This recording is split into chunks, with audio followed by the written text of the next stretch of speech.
ভারতবর্ষ ধর্মের দেশ। আমরা আমরা বিভিন্ন ক্ষেত্রে আমাদের যে ধর্মনিরপেক্ষতার কথা বলি, তার মানে হচ্ছে একটাই যে প্রতিটা ধর্মেরই একটা নির্দিষ্ট অবস্থান আছে, তার ঐতিহ্য আছে, তার সনাতনী ভাবনা আছে এবং সংস্কৃতি আছে। বলা বাহুল্য হিন্দু ধর্মের ক্ষেত্রে তো সেটাই থাকবে। এই ধর্মবাদ ধারণ করা মানুষের, যিনি যে ধর্মেই থাকুন না কেন, মানুষের সেই ধর্মে বিচরণ করা প্রত্যেকের একটা নিজস্ব সনাতনী ঐতিহ্য আছে। এই সনাতনী ঐতিহ্যের ভেতরে থেকেও আমাদের বিভিন্ন ঐতিহ্যের ইতিহাস রয়েছে, আর সেই ইতিহাসের পরতে পরতে রয়েছে অনেক অজানা তথ্য, গল্প, সংস্কৃতি, যা যা গবেষণার সূত্র ধরে আমাদের কাছে চলে আসে। আর সেই সমস্ত ক্ষেত্রে যারা গবেষণা করেন তারা তো একেবারে খুব নীরবে কাজটা করেন। তাদের কাজটা সমাজের জন্য, তাদের কাজটা জীবনের জন্য, তাদের কাজটা আমাদের এই সংস্কৃতিকে আরো বেশি সমৃদ্ধ করার জন্য।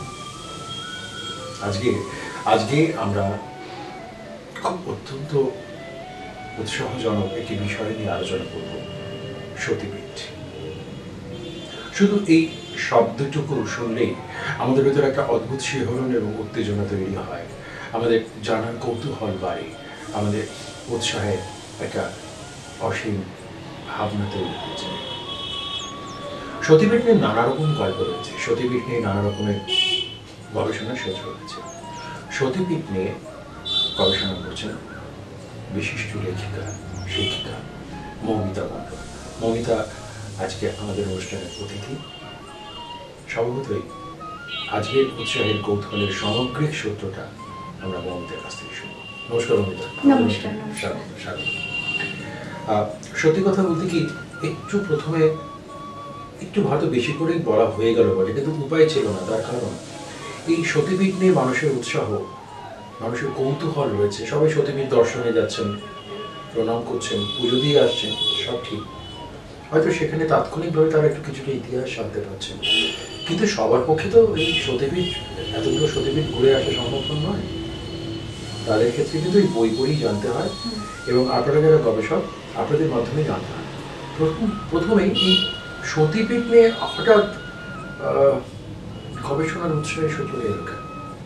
আমি ছোটবেলা থেকে একজন মানে বলতে গেলে মা দুর্গার ভক্ত। আমার খুব ভালো লাগে মা দুর্গাকে। তো সতীপীঠ কাহিনী তো আমি ছোটবেলা থেকে বড়দের মুখে শুনেছি, দিদিমা, মা, জেঠিমা, এদের মুখে তো শুনেইছি, এনাদের মুখে তো শুনেইছি। তারপর বিভিন্ন টিভি সিরিয়াল দেখেছিলাম এই সম্পর্কে, সিনেমা দেখেছিলাম, তো বিভিন্ন বইতেও পড়েছিলাম সতী কাহিনী।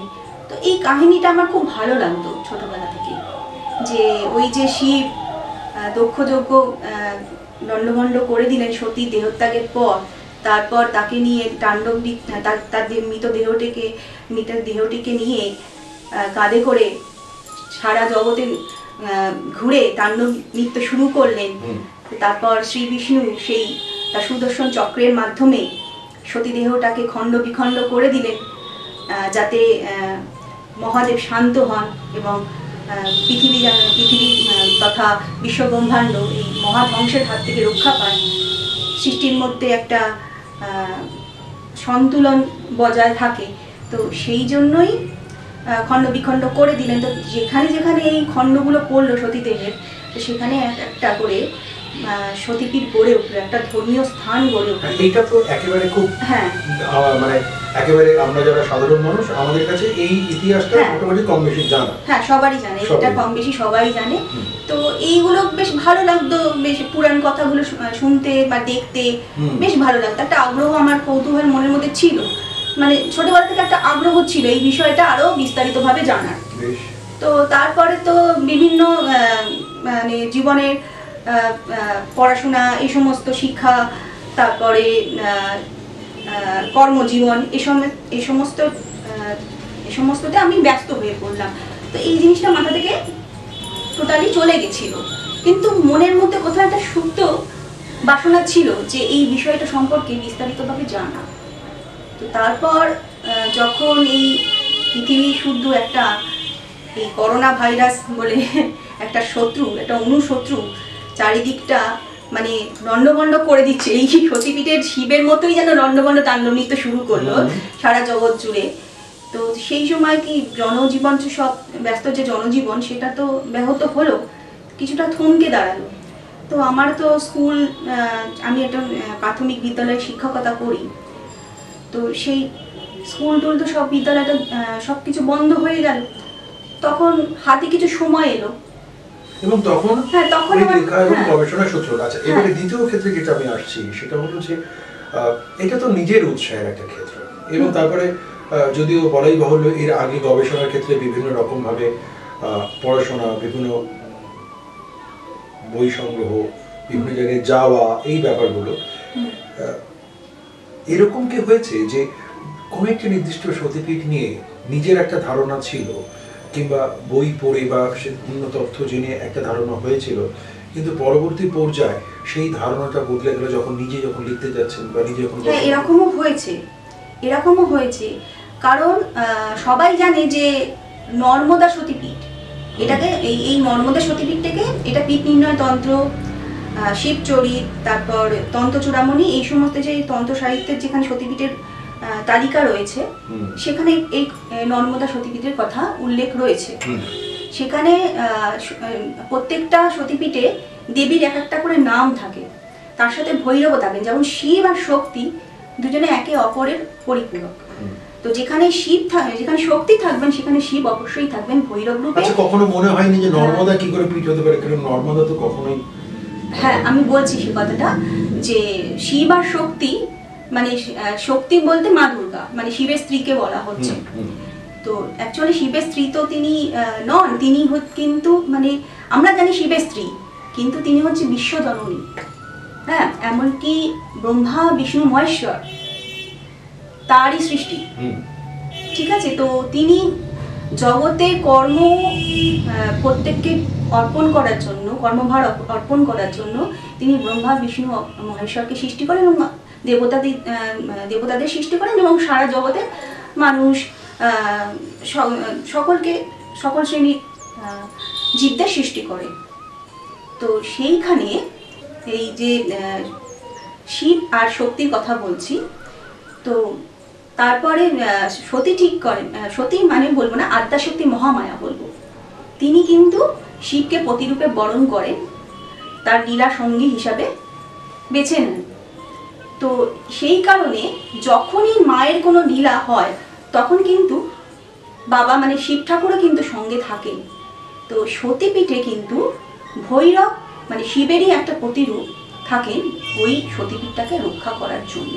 আচ্ছা আচ্ছা, আমরা তারকাসুরের কথা শুনেছিলাম যে কার্তিক মানে শিব আর দুর্গার যে সন্তান বা শিব পার্বতীর সন্তান যে কার্তিক, তিনি তারকাসুরকে হত্যা করেছিলেন, বধ করেছিলেন। তার জন্মই তারকাসুর শিবের কাছে প্রার্থনা করেছিল তপস্যা করে যে একমাত্র শিবপুত্র ছাড়া সে কারোর হাতে বদ্ধ হবে না। তো সেই সময় এই কার্তিক যখন জন্মালো তখন তারপরে কি করলো, তিনি কিন্তু ওই তারকাসুরকে বধ করেছিলেন, এটা আমরা সকলেই জানি।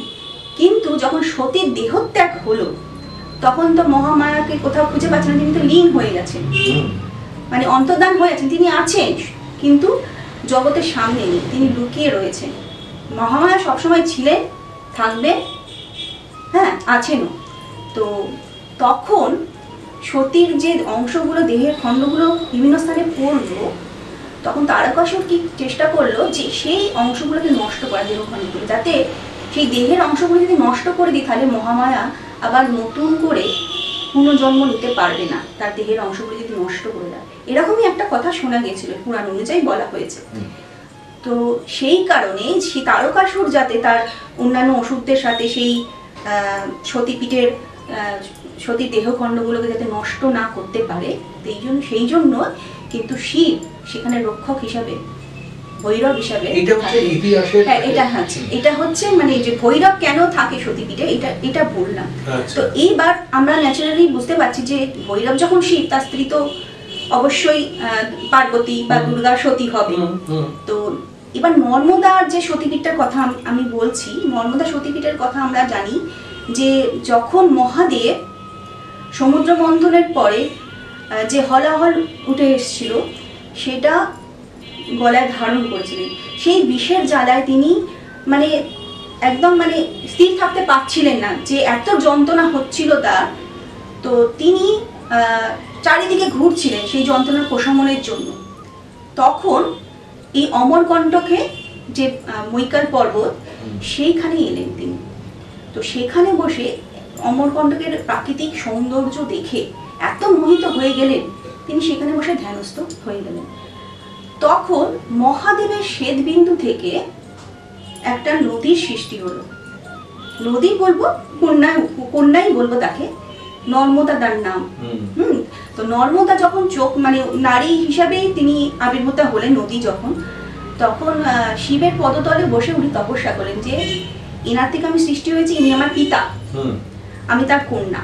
তো সেখানে তপস্যা করতে থাকলেন, শিবেরই তপস্যা করতে থাকলেন। তখন শিবের যখন তপস্যা ভঙ্গ হলো, যখন তিনি চোখ মিলে চাইলেন, তখন দেখলেন তার পদতলে তার কন্যা নর্মদা বসে রয়েছে। তা এখানেই আমি তখন শিব তখন জিজ্ঞেস করলেন যে তুমি কি চাও? তখন বলছে যে পিতা, আপনি যেমন গঙ্গাকে সম্মান দিয়েছিলেন যে সে সকলের পাপ মোচন করবেন, পাপ বিমোচন করবেন, হ্যাঁ, তো আমাকেও সেই রকম একটা কিছু বরদান দিন যাতে সবাই আমাকে পবিত্র নদী ভাবে, পুণ্যতোয়া নদী ভাবে। শিব বলেছিলেন ঠিক আছে নর্মদা, তোমাকে আমি আশীর্বাদ দিচ্ছি যে তোমার দর্শনে গঙ্গার যেমন স্পর্শে, গঙ্গাজল স্পর্শে যেমন সকলে শুদ্ধ হয়, কিন্তু তোমার দর্শনে সকলে শুদ্ধ হবে, পবিত্র হবে, তোমার একবার দর্শনে। এবং তোমার বুকে যে কাঁকড়গুলো পাওয়া যাবে সেগুলি সবই শঙ্কর, মানে আমি, মানে যে বাণলিঙ্গ আমরা পাই, বাড়িতে পুজো হয়, সেটা কিন্তু নর্মদা নদীর গর্ভ থেকেই সেই পাওয়া যায়। এই যে এক একটা ইতিহাসের, এই যে এক একটা গল্প, পুরানো ইতিহাসের একটা গল্প, এর প্রত্যেকটা পরতে পরতে বেশ এক একটা রহস্য রয়েছে। হ্যাঁ, অবশ্যই রহস্য রয়েছে। কিন্তু এই রহস্যের ভেতরেও আপনার কি মনে হয় যে বহু সময় বহু ভাবে, যেহেতু আপনি নিজে একজন এই বিষয়ে গবেষিকা, তো এই ইতিহাস বা মিথ যদি বলি, যেটাই বলি না কেন, সেখানে মাঝে মাঝে কিছু কিছু একটু বিভ্রান্তিমূলক বিষয় বা ভাবনা, হ্যাঁ, এটাই বলছি, নর্মদা নিয়েই আমি কথাটা বলছি যে এইটা যে সবাই মানুষ ধারণা করে যে নর্মদা একটা সতীপীঠ, কিন্তু আমি তো বললাম নর্মদা শিবের কন্যা হয়, তিনি তো শিবের স্ত্রী নন। আমরা জানি সতী তো হচ্ছেন শিবের স্ত্রী। তো তারপর এখন যুগ যুগ ধরে মানুষ সেইটাকেই মনে করে রাখছে যে নর্মদাই হচ্ছে প্রকৃত সতীপীঠ। তো আমি আমার বইতে কি করেছি যে নর্মদা সতীপীঠের কথা বলেছি, মানুষের বিশ্বাসকে তো আমি আঘাত করতে পারি না, যুগ যুগ ধরে যে বিশ্বাস মানুষ করে এসছে তার কথা আমি উল্লেখ করেছি, কিন্তু এই ঘটনাগুলোও আমি উল্লেখ করেছি, তাহলে মানুষ পড়ে বুঝতে পারবে যে সত্যি কি। হ্যাঁ, এবং তার সাথে নর্মদা সতীপীঠের সঙ্গে আমি কিন্তু আরেকটা সতীপীঠের কথা উল্লেখ করেছি এখানে, সেটা হচ্ছে সোনমুড়া সতীপীঠ। নর্মদা যে উদ্গম স্থানটা রয়েছে অমরকণ্টক পর্বতে, তার থেকে মাত্র 2 কিলোমিটার দূরে আর একটু উঁচুতে উঠতে হবে পাহাড়ে, সেখানে সোন নদী উদ্গম স্থান। সেখানে একটা মন্দির আছে, সোনাক্ষী দেবীর মন্দির। এই সোনাক্ষী দেবী কিন্তু সেখানে দেবীর বলছে ডান নিতম্ব পড়েছে, নর্মদাতেও বলা হচ্ছে ডান নিতম্ব পড়েছে, কিন্তু সোনাক্ষী দেবীর মন্দিরে কিন্তু সেখানে পুরো বড় বড় করে লেখা রয়েছে এখানে দেবীর ডান নিতম্ব পড়েছে। মানে ওইটাই প্রকৃত সতীপীঠ, একই স্থানে, কিন্তু সেই নর্মদা যেরকম ভাবে প্রচলিত, মানে সকলের কাছে সেটা পপুলারিটি পেয়ে গেছে, কিন্তু এই সতীপীঠটা অতটা প্রচলিত নয়, মানুষ এই সম্পর্কে অতটা জানে না। তো সেখানে এমনকি শিবচরিতে বলা হয়েছে যে দেবীর নাম, এই নর্মদা সতীপীঠের দেবীর নাম হচ্ছে সোনাক্ষী এবং ভৈরবের নাম হচ্ছে ভদ্রসেন। এমনকি ভদ্রসেনের মন্দিরও দেবীর মন্দিরের পাশে রয়েছে। এইরকমই এই বিভিন্ন ইতিহাসের, পুরাণের ইতিহাসের নানা রহস্য রয়েছে। এই রহস্যগুলোকেও হয়তো কিছু কিছু ক্ষেত্রে বিভ্রান্তিও রয়েছে বটে, এটি স্বাভাবিক।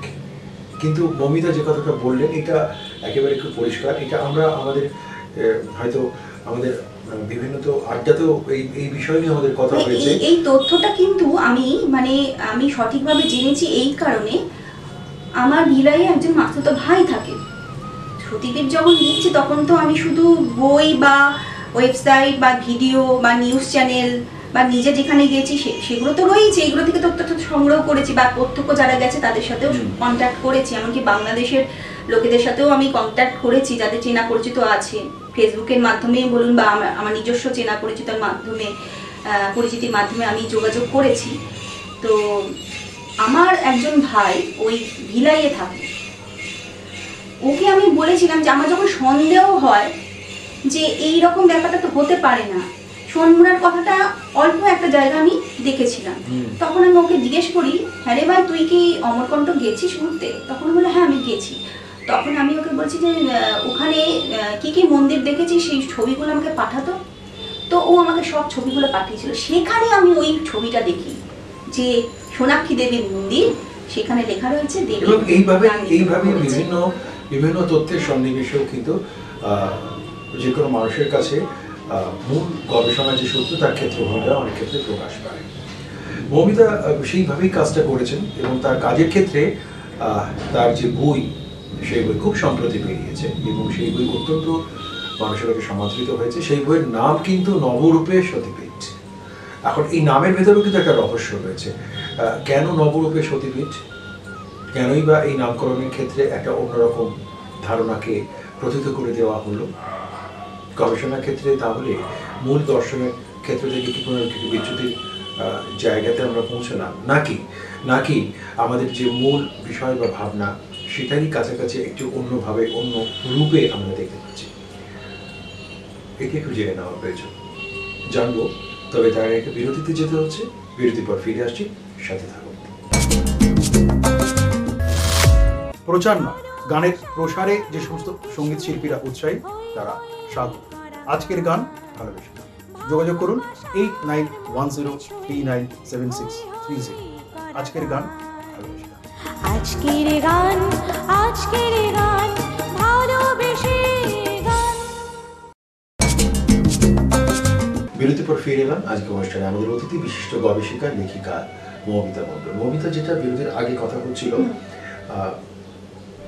নবরূপে সতীপীঠ, একেবারে আমি সরাসরি জিজ্ঞেস করছি আপনাকে, এই নবরূপে সতীপীঠ, নবরূপটা কেন, এই শব্দটাকে কেন ব্যবহার করা হলো? আমরা সতীপীঠ তো যা আছে তাই, যা ছিল তাই, পরেও তো তাই থাকবে, কিন্তু এই প্রথমে এই নবরূপের এই শব্দটাকে ব্যবহার কেন করলেন? তার মানে কি নতুন ভাবে দেখার একটা অবলোকনের সূত্র? এটা সরাসরি আপনাকে জানতে চাইছি। হ্যাঁ, নামটা নবরূপে সতীপীঠ এই কারণেই দিয়েছি, কারণ সতীপীঠের তো অনেক বই রয়েছে বাজারে। তো তার মধ্যে তো ডক্টর পূর্বা সেনগুপ্তের 51 পীঠ, আবার হিমাংশু চট্টোপাধ্যায়ের মহাশয়ের যে 51 পীঠ, এই বইগুলো তো মানে সতীপীঠের একটা মানে ভীষণ ভালো বই বলতে গেলে। তো ওনাদের বইগুলো থেকেও আমি তথ্য সংগ্রহ করেছি, আমি ওনাদের কাছেও অত্যন্ত কৃতজ্ঞ এই কারণে। তো আর আরেকজনের কথাও বলবো, গৌতম বিশ্বাস মহাশয়, ওনার উপপীঠ, সিদ্ধপীঠ পরিক্রমা, শক্তিপীঠ পরিক্রমা, এই বইগুলোও কিন্তু আমাকে খুবই ভীষণভাবে সাহায্য করেছে তথ্য সংগ্রহ করার জন্য। যেটা বলছিলাম যে নবরূপে এই কথাটা এই কারণে বলেছি, কারণ ওনাদের বইগুলো প্রায় 10 বছর আগেকার বই, ঠিক আছে? মানুষের কাছে যে সতীপীঠ সম্পর্কে যে ধারণাগুলো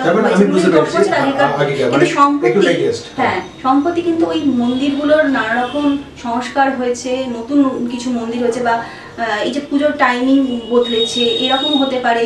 আর এমনকি যে প্রচারের আড়ালে ছিল সেরকম সেই মন্দিরগুলো সামনে, যেমন আমি পঞ্চসাগর সতীপীঠ আমি নিজে ঘুরে এসেছি, সেটা কিন্তু সকলে জানে যে ওটা অজ্ঞাত ছিল সতীপীঠ। অনেকে বলে যে উত্তরাখণ্ডের লোহা ঘাটে সেই মন্দিরটা রয়েছে, কিন্তু অ্যাকচুয়ালি সেই মন্দিরটা কিন্তু আমি অবাক হয়ে গেলাম যখন আমি গেছিলাম উড়িষ্যার শিমলিপাল জঙ্গলে। ওখানে দেবকুণ্ড বলে একটা জলপ্রপাত আছে, সেখানে আমি গেছিলাম। তো সেখানে সেই জলপ্রপাতের ওপরে একটা মন্দির আছে, দুর্গা ঠাকুরের মন্দির আছে, দেবী অম্বিকার মন্দির বলে। সেখানে গেছিলাম, সেখানে পুরোহিত মশাই আমাকে যা বললাম তো অবাক হয়ে গেলাম। পুরোহিত মশাই রবীন্দ্রনাথ পাড়ে ওনার নাম, উনি বলছেন যে এটা একটা সতীপীঠ। বলছি কি করে? তখন বলছে দেবী বারাহির যে নাম বলে পঞ্চসাগর সতীপীঠ বলে, সেটা কিন্তু এইটা। বলছি কি করে হচ্ছে? তখন বলছে যে এখানে দেবীর অদদন্ত পড়েছিল, পঞ্চপাণ্ডব যে ভীম রয়েছে, মধ্যপাণ্ডব যে ভীম, তিনি নাকি এই সতী অংশটাকে উদ্ধার করেছিলেন দেবী স্বপ্নাদেশে এবং এখানে প্রতিষ্ঠিত করেছিলেন। হ্যাঁ, এবং সেইখানেই কিন্তু এই মন্দিরটা তৈরি হয়েছে। মানে একটা বনের মধ্যে, এই যে সাগর সংকুল বনের মধ্যে এইরকম একটা সতীপীঠ, মানে লোকে অতটা জানে না, সবাই জানে এই মন্দির একটা রয়েছে, জলপ্রপাতটাকে ওটা যে সতীপীঠ এখানে আপনি আরো এই প্রাসঙ্গিক ক্রমে জিজ্ঞেস করতে, সেটাও কিন্তু আমি ওনার থেকে জেনে আমি নতুন আবিষ্কার আর একটা আবিষ্কারও রয়েছে। আমরা কিন্তু যেমন কলকাতার কাছেই, হয়তো অনেকে জানে না, কালীঘাট তো একটা সতীপীঠ বটে, কিন্তু কলকাতার যে বোড়ালে, গড়িয়ার কাছে বোড়ালে ত্রিপুরা সুন্দরীর মন্দির আছে, সেখানে বলে মায়ের অঙ্গুলিবিহীন বাম করতল পড়েছিল, ঠিক আছে। তো সেটাও বলে অনেক শাস্ত্রেতে আমি পেয়েছি, যেমন গৌতম বিশ্বাস মহাশয়ের বইতেই আমি পেয়েছি, এটা উনি উল্লেখ করেছেন। তো সেটাও নাকি একটা সতীপীঠ। তারপর একটা বলছি শান্তিপুর আছে, নদিয়ার শান্তিপুর, তো সেখানে বলছে নোয়াজনী মাতা বলে একজন আছে, তো সেখানে নাকি মায়ের নোয়া পড়েছে, সেটা একটা উপপীঠ। আমরা জানি সিদ্ধ সতীপীঠ যেটা, সেটা হচ্ছে মায়ের প্রত্যক্ষ অংশ, মূল দেহ খণ্ডগুলো পড়েছে। উপপীঠও আছে, উপসতীপীঠ যেগুলো বলে, সেখানে মায়ের অলংকার, বস্ত্র, আভূষণ এইগুলো পড়েছে। এই জায়গাটাই আমার প্রশ্নটা। এইখানে প্রিয় দর্শক, এই জায়গাটা কিন্তু এটা খুব ভীষণ সত্যি অত্যন্ত খুব উৎসাহজনক। আমরা সাধারণত সতীপীঠ হিসাবে যেটা ভাবি বা বলি বা যেটা ভাবতে আমরা মোটামুটি ভাবে অভ্যস্ত, সেটা হচ্ছে মায়ের যে সমস্ত জায়গায় অঙ্গগুলো যেটা বলছে সেটাই সতীপীঠ। কিন্তু এই উপপীঠের ব্যাপারটা, যে একটু আগে কথা হলো না, নোয়া পড়েছে ইত্যাদি, এই যে বিষয়গুলো, এই উপপীঠগুলো নিয়ে আপনার গবেষণার ক্ষেত্রে উপপীঠগুলো নিয়ে কি আলাদাভাবে কোনো আলোকপাত হয়েছে, মানে সেটা মানুষ জানতে পারছে? হ্যাঁ, উপপীঠ সম্পর্কে আমি কিছু সতীপীঠের উল্লেখ এখানে করেছি। ভাবছি যে এখানে তো সবকটা দিতে পারিনি, যেমন 51টা সতীপীঠ আমি প্রচলিত সতীপীঠ এখানে উল্লেখ করেছি, তার সঙ্গে যে বিতর্কিত সতীপীঠগুলো রয়েছে, মানে এই 51 সতীপীঠের সঙ্গেই যারা রয়েছে, মানে ধরুন এই যে দেবী ফুল্লরার কথা আমরা জানি, বীরভূমে দেবী ফুল্লরা অট্টহাস যে সতীপীঠ রয়েছে, তো দেবী ফুল্লরা বলছে যে ওখানে দেবীর অধ অষ্ট পড়েছে, ঠিক আছে। তো আবার বর্ধমানের অট্টহাস গ্রাম, দক্ষিণ দিকের অট্টহাস গ্রাম, সেখানেও দাবি করে যে দেবীর সেখানেও এই একই অঙ্গ পড়েছে। মানে এই দুটোকেই কিন্তু অনেক ক্ষেত্রে একটা বিপরীত থাকে। এবং এখানে আরো একটা ব্যাপার যেটা মানুষ কিন্তু অনেকে বলে না দেবী ফুল্লরা নয়, ওইটাই হচ্ছে অট্টহাসটাই, কিন্তু আমি এই দুটোকে কিন্তু আমি অবমাননা করিনি, দুটো সতীপীঠের কথাই আমি উল্লেখ করেছি। এইরকম ভাবে আরো 30-32টা সতীপীঠ আমি কিন্তু উল্লেখ করি। প্রিয় দর্শক, এই নবরূপের সতীপীঠ বইটি অবশ্যই আপনারা সংগ্রহ করবেন। আপনারা সংগ্রহ করলে আপনাদের এই বইটি সম্পর্কে, বইয়ের যে ভাবনা সম্পর্কে, পুরোটা তো অবশ্যই আমরা বলাই বহুল অনুষ্ঠানে সেটা বলা যাবে না বা বলছিও না, কিন্তু শুধু 51টা সতীপীঠ সম্পর্কে নয়, এই সতীপীঠের নেপথ্যের যে ইতিহাস, অনেক ক্ষেত্রে অনেক নতুন কিছু ইতিহাসের রহস্য, সে সম্পর্কে আপনারা জানতে পারবেন। বিন্দু বিসর্গ যে প্রকাশনী, সেই প্রকাশনী এই বইটি প্রকাশ করেছে। খুব স্বাভাবিকভাবে তারাও একটা মূল্যবান কাজও করেছে, এবং মৌমিতা তার পরবর্তী পর্যায়ের যে কাজগুলো, সেই কাজগুলোর ক্ষেত্রেও এই ভাবনাকে আরো অনেক বেশি সুদূরপ্রসারীভাবে নিয়ে যেতে পারবেন বলে এটা আমাদেরও বিশ্বাসও বটে, এবং মৌমিতা তো বিশ্বাস করেন বটে। প্রিয় দর্শক, আজকে আমাদের কথার ভেতরে কিন্তু আর একটা কথা এসেছে, খুব স্বাভাবিকভাবে সময়ের কাছে আমরা বাধা, আজকে আমাদের কথা একটু থামতেই হচ্ছে, কিন্তু সতীপীঠের সাথে আমাদের উপপীঠের কথাটা এসছে মৌমিতা। তো এই উপপীঠ সম্পর্কে বহু মানুষই জানেন না। আমরা আমাদের আরেকটি পর্বে আমরা এই উপপীঠ বিষয় নিয়ে মৌমিতার সাথে কথা বলবো। কেমন লাগলো আমাদের অনুষ্ঠান লিখে জানাবেন, ফোন করবেন, SMS পাঠাবেন, এবং অতি অবশ্যই এই অনুষ্ঠান সম্প্রচার হয়ে যাওয়ার পরেই ইউটিউবে এটা আপলোড করা থাকছে। আপনাদের কাছে মতামত তো বটেই, বলা হলো যদি কিছু নতুন তথ্য আপনাদের থেকেও পাওয়া যেতে পারে, তাহলে মৌমিতা শো একটা সমৃদ্ধ হবে। ভালো থাকবে মৌমিতা। নমস্কার। ধর্মক্ষেত্রে উন্মাদনা, এই সতীপীঠ সম্পর্কে মানুষের এগুলো তো রয়েইছে, চিরকালীন থাকবে যে সতীপীঠ সম্পর্কে মানুষের উন্মাদনা, উৎসাহ, কৌতূহল। আর আমি এর মাধ্যমেই কিন্তু নতুন নতুন তথ্য, ভাবনা, এইগুলো কিন্তু এই বইটার মাধ্যমে আপনাদের কাছে উপস্থাপন করার চেষ্টা করেছি, যাতে সকলের ভালো লাগে। কিন্তু তার মধ্যেও তো হয়তো কিছু ত্রুটি থেকে যেতে পারে। তো সকলের কাছে আমার একটা অনুরোধ, যে সেই ত্রুটিগুলো যদি পরবর্তীকালে আপনাদের মাধ্যমে যদি সংশোধনের সুযোগ হয়, তাহলে আমি সেটা সবিনয় সেটা গ্রহণ করব। আমার আপনাদের কাছে একটাই আবেদন যে বইটি যখন পড়বেন তখন হয়তো অনেক কিছু আপনাদের ভালো লাগবে, অনেক নতুন নতুন তথ্য জানতে পারবেন, হয়তো কিছু ভুল ত্রুটি থাকলেও থেকে যেতে পারে। আমি তো বলছি না যে আমি সম্পূর্ণ একদম ত্রুটিবিহীন তথ্য আপনাদের সামনে উপস্থাপন করেছি, তো হয়তো কিছু ভুল থাকবে, আপনারা নিজ গুণে আমাকে ক্ষমা করে দেবেন সেই কারণে।